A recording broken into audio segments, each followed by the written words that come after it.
ഇതെന്താ സാധനം എന്ന് ആർക്കെങ്കിലും മനസ്സിലായോ? ഇത് നാരങ്ങയാണോ ഓറഞ്ചാണോ എന്നൊക്കെ ഒരു കൺഫ്യൂഷൻ തോന്നുന്നില്ലേ? ഇതാണ് ബുഷ് ഓറഞ്ച് കേട്ടോ. നമ്മുടെ നാരങ്ങയുടെ സൈസേ ഉള്ളെങ്കിലും ഓറഞ്ചാണ്. നമ്മുടെ മുറ്റത്തൊരു മരമുണ്ട്, ബുഷ് ഓറഞ്ചിൻ്റെ മരം. അതാണ് കേട്ടോ ഈ മരം. അതിൻ്റെ മുകളിൽ നിറയെ ഉണ്ടായിട്ടുണ്ട്. അപ്പം ഇന്ന് അതൊന്ന് പറിച്ച് അച്ചാറിടാമെന്നൊക്കെയുള്ള പ്ലാനിലായിരുന്നു. നമ്മളുടെ ഈ ബുഷ് ഓറഞ്ചിൻ്റെ മരവും സപ്പോട്ട മരവും കൂടി ഇങ്ങനെ ഓവർലാപ്പ് ചെയ്ത് നിൽക്കുന്നതായിരുന്നു തന്നെ. പറിക്കാൻ ഭയങ്കര പ്രയാസം. അതിൻ്റെ ഇടയിൽ കൂടിയൊക്കെ ഇങ്ങനെ തൂട്ടിയിട്ടിട്ട് വേണം പറിക്കാൻ. മഞ്ഞ കളർ കാണുന്നതൊക്കെ നോക്കി ഞങ്ങളിങ്ങനെ പറിച്ചു. പിന്നെ അത്യാവശ്യം ഒന്ന് നല്ലോണം കിട്ടിയിട്ടോ, ഒരു പാത്രം നിറയെ കിട്ടി. ഈ ബുഷ് ഓറഞ്ച് എന്ന് പറഞ്ഞിട്ടുണ്ടെങ്കിൽ നമ്മൾ ഒരു വലിയ നാരങ്ങയുടെ സൈസാണ് ഉണ്ടാവുക കേട്ടോ. പക്ഷേ ടേസ്റ്റ് ഓറഞ്ചിൻ്റെ ടേസ്റ്റാണ്. പക്ഷേ അത്രയ്ക്ക് മധുരം ഉണ്ടാവില്ല. നമ്മൾ വാങ്ങിക്കുന്ന ഓറഞ്ചിൻ്റെ മധുരം ഉണ്ടാവില്ല. അപ്പോൾ നമ്മൾ ജ്യൂസൊക്കെ അടിക്കുകയാണെങ്കിൽ കൂടുതലായിട്ട് നമ്മൾ മധുരം ചേർക്കേണ്ടി വരും. ഞങ്ങൾ സാധാരണ ഇത് എപ്പോഴും ചെയ്യാറെന്ന് വെച്ചാൽ അച്ചാറിടാറാണ്. അച്ചാറിട്ട് കഴിഞ്ഞാൽ നമ്മൾ നാരങ്ങ അച്ചാറിടുന്ന പോലെ ഇങ്ങോട്ട് ഇട്ടിട്ടുണ്ടെങ്കിലേ നല്ല ടേസ്റ്റാണ്. പെട്ടെന്ന് കഴിക്കാനും പറ്റും. കണ്ടോ, ഒരു പച്ച കളറിലും എല്ലാം ചെറിയ മഞ്ഞ കളറിലൊക്കെ ഇങ്ങനെ കാണുന്നുണ്ട്. ഇത് നല്ല പഴുത്ത രണ്ടെണ്ണം, 2-3 നന്നായി പഴുത്തിട്ടുണ്ട്. അങ്ങനെ കുറേ എണ്ണം നന്നായി പഴുത്തതും കുറച്ചെണ്ണം കുറച്ച് പഴുപ്പ് കുറഞ്ഞതും ഒക്കെ ഞങ്ങൾ പറിച്ചു കേട്ടോ. കുറച്ച് പഴുപ്പ് കുറഞ്ഞതായാലും അച്ചാറിടാൻ കുഴപ്പമില്ല കേട്ടോ. ജ്യൂസ് അടിക്കണമെങ്കിൽ നമ്മൾ ഫുള്ള് ഇങ്ങനെ മഞ്ഞായത് മാത്രമേ യൂസ് ചെയ്യാൻ പറ്റുള്ളൂ. കണ്ടോ, ഒരു ബൗള് ഫുള്ള് നമുക്കിന്ന് കിട്ടി. അപ്പോൾ ഞങ്ങളിന്ന് ഇത് ഒരു അച്ചാറിടാനുള്ള പരിപാടിയാണ്.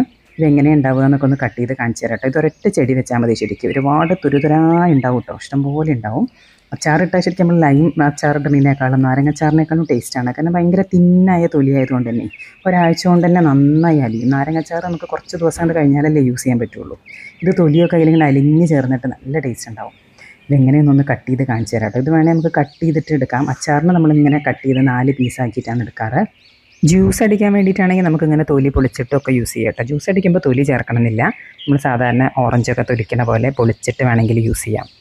ഇത് പൊളിച്ചിട്ട് കാണിച്ചു തരാം കേട്ടോ. പൊളിച്ച് കഴിഞ്ഞാൽ നമ്മൾ നാരങ്ങയുടെ പോലെയല്ല ഉണ്ടാവുക. സൈസ് നാരങ്ങയുടെ ആണെങ്കിലും ഉള്ളു കണ്ടോ ശരിക്കുള്ള ഓറഞ്ചിൻ്റെ പോലെ ഒരു 4 കുരുവോ 3 കുരുവോ ഒക്കെ ഉണ്ടാവും. കണ്ടില്ലേ, നല്ല നല്ല ശരിക്കുള്ള ഓറഞ്ചിൻ്റെ പോലെ പെട്ടെന്ന് ഇങ്ങനെ പിഴിയാൻ പറ്റും. ഈ തൊലി കണ്ടോ, ഇങ്ങനെ ഓറഞ്ച് പോലെ പെട്ടെന്ന് ഇങ്ങനെ പൊളിച്ചെടുക്കാനും പറ്റും കേട്ടോ. ജ്യൂസ് അടിക്കണമെങ്കിൽ നമുക്കിങ്ങനെ തൊലി പൊളിച്ചിട്ടിട്ട് കുറച്ച് പഞ്ചസാരയും ഐസ് ക്യൂബ്സും ഒക്കെ ഇട്ടിട്ട് ജ്യൂസ് അടിച്ചാൽ മതി. എന്തായാലും നല്ല ഹെൽത്തി, നമ്മളെ വീട്ടിലുണ്ടായ ഒരു ഓറഞ്ചും ആണല്ലോ. അപ്പോൾ നമുക്ക് ഇടയ്ക്കൊക്കെ ജ്യൂസ് അടിച്ചും കഴിക്കാം. പിന്നെ നമുക്ക് കുറേ എണ്ണമൊക്കെ ഉണ്ടെങ്കിൽ നമുക്ക് അച്ചാറിട്ടിട്ട് സൂക്ഷിക്കാം കേട്ടോ. അച്ചാർ നമ്മൾ നാരങ്ങ അച്ചാറിടുന്ന പോലെ തന്നെ നല്ലെണ്ണയിലൊക്കെയാണ് നമ്മൾ അച്ചാറിടാറ്.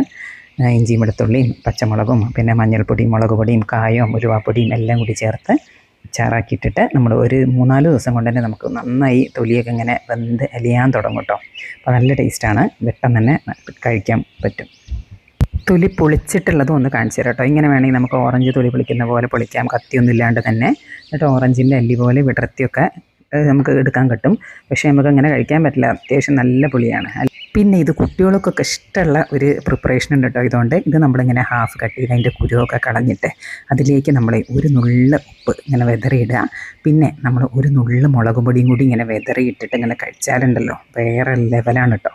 അത്രയും ടേസ്റ്റുള്ള ഒരു കിടിലൻ സാധനം വേറില്ല. നമ്മളെ മാങ്ങയും ഒക്കെ ഉപ്പും മുളകും തിരുമ്പി കഴിഞ്ഞ സാധനമൊക്കെ ഇതിൻ്റെ പുറകിലേ നിൽക്കുള്ളൂ. അടിപൊളി ടേസ്റ്റാണ്.